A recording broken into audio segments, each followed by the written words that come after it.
Namaskar students, class 9. Let's discuss a new chapter that is lines and angles. Before proceeding to this chapter, let's discuss something related to your syllabus.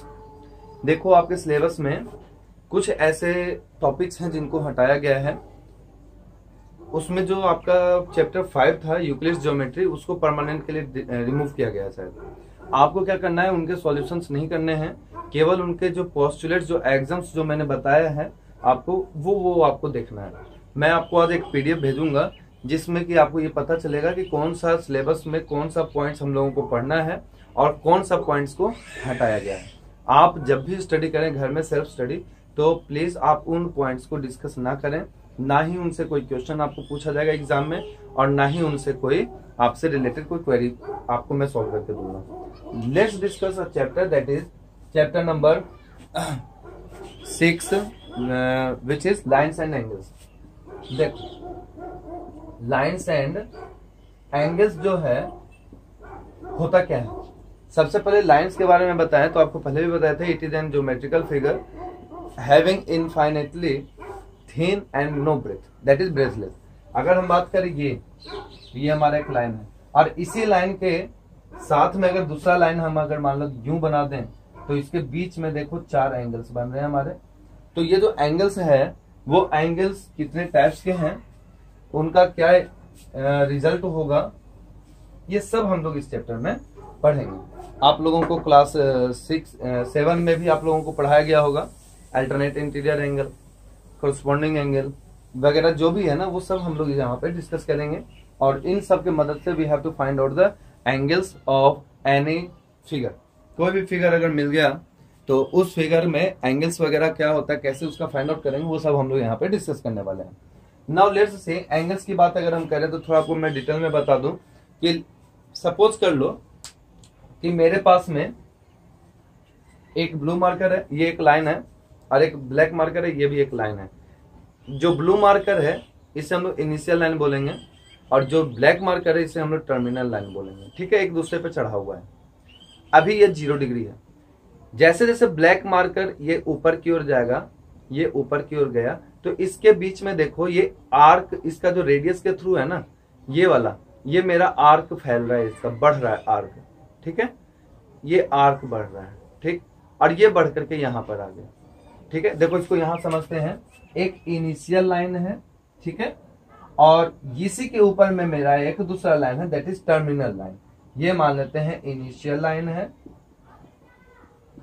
और ये वाला जो है मेरा terminal line है। तो ये दोनों लाइन में क्या है, टर्मिनल लाइन मेरा मूव करेगा और इनिशियल लाइन मेरा मूव नहीं करेगा।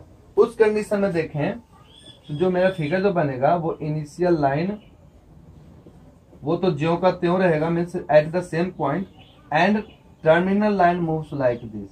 ये हमारा एक पॉइंट बन गया बी वाला, ये टर्मिनल लाइन है। इसके बीच में देखो अगर यही घूम जाता है इस तरह से,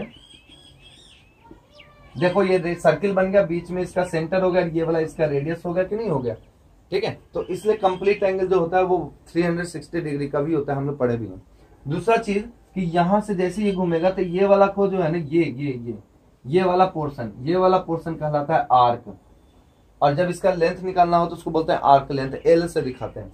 और जो बीच में जो बन रहा है ये वाला देखो क्लॉकवाइज है हमारा, सॉरी क्लॉकवाइज इस तरह से घूमता है, ये मेरा एंटी क्लॉकवाइज है, तो ये बीच में हमारा हो गया theta, this is known as angle. क्या बोलेंगे इसको, एंगल बोलते हैं। तो एंगल हमेशा टर्मिनल लाइन और इनिशियल लाइन के बीच से डिफाइंड होता है, और एक रिलेशन भी होता है इनके बीच में, रेडियस, आर्क लेंथ और एंगल का, जो कि हम लोग क्लास 11th में पढ़ते हैं। अभी डिस्कस करने का कोई जरूरत नहीं है।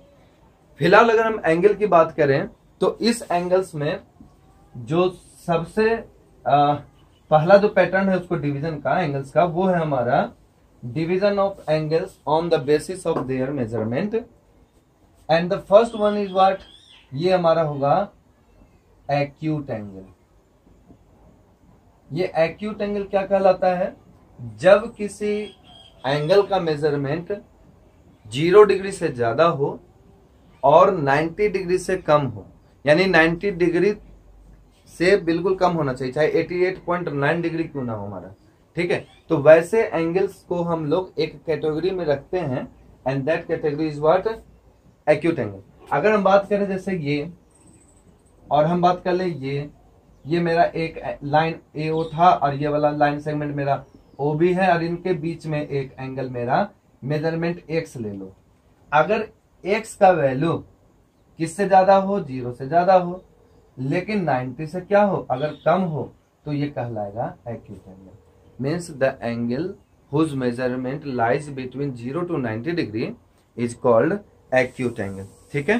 ध्यान समझना, the angle whose measurement lies between 0 to 90 degree is called acute angle. Second जो मेरा पॉइंट है वो हमारा है राइट एंगल। ये पूरे पॉइंट जितने भी मैं बता रहा हूँ ये सब आपके एनसीईआरटी बुक में मिलेंगे, and there are various sources through which you can find the definition also, so go through that, और if you want to write then pause the video and write my theory that I am giving you, okay.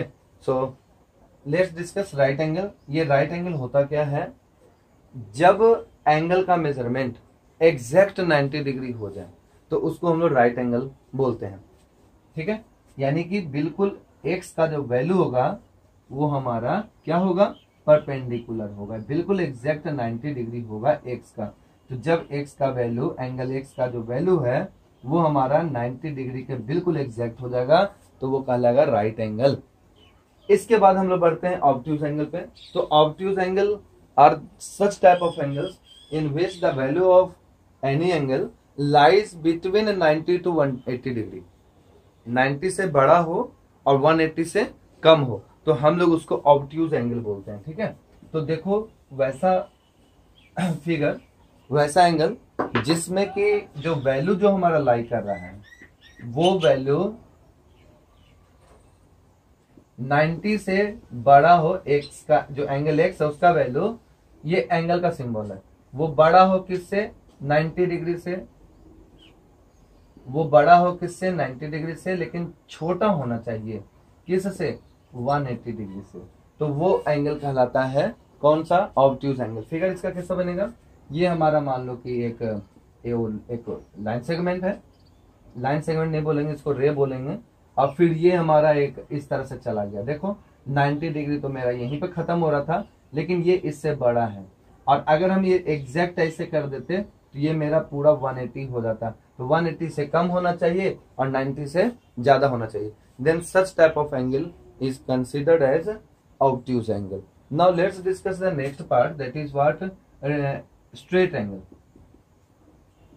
Straight angle ये क्या होता है ना, जब x का value, angle x जो है हमारा, x मान लो, इसका वैल्यू अगर एग्जैक्ट 180 डिग्री के बराबर हो जाए, ठीक 180 होना चाहिए, जो कि डबल है 90 का, तो उस कंडीशन में हमारा जो एंगल होगा that one is known as straight angle, और इसको हम लोग क्या बोलते हैं, स्ट्रेट लाइन भी बोलते हैं, लाइन भी कंसीडर करते हैं इसको।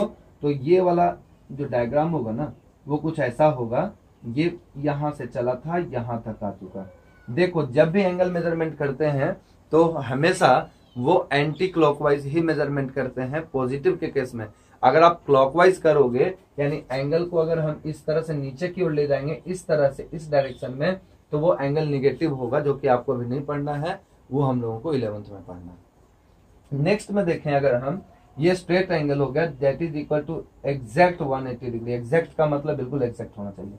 Now see reflex angle. Reflex angle क्या होता है भाई, तो रिफ्लेक्स एंगल वैसे एंगल्स को बोलते हैं जब किसी एंगल का मेजरमेंट 180 से ज्यादा हो जाए और 360 डिग्री से कम हो, जैसे 270 degree, 290 degree, 310 degree, such type of angles is known as reflex angle. Figure बिल्कुल आसान है, ये एंगल घूमते हुए इधर की ओर चला गया और ये इसका ये वाला एरो कुछ इस तरह से हो जाएगा, and this angle is known as reflex angle. Means जो वैल्यू होगा x का, वो क्या होगा, x का जो वैल्यू होगा वो बड़ा होगा किससे, 180 डिग्री से। ये हमारा x है ना, ये मेरा x है, ये वाला मेरा x है, तो ये x जो होगा, एंगल x मेजरमेंट, वो 180 से बड़ा होगा, लेकिन 360 डिग्री से क्या होगा, छोटा होगा। जो लास्ट हमारा जो एंगल का टाइप है that one is known as complete angle. Complete angle जिसे हम लोग सर्किल भी बोल रहे हैं। तो ये क्या है ना कि लाइन यहां से घूमना शुरू किया और घूम करके इसी के ऊपर में आ गया। तो ये एग्जैक्ट जो वैल्यू होगा किसका, एक्स का, वो एक्स का वैल्यू एग्जैक्ट 360 डिग्री के बराबर होगा। तो ऐसे एंगल्स को हम लोग कंप्लीट एंगल बोलते हैं, ध्यान से समझना।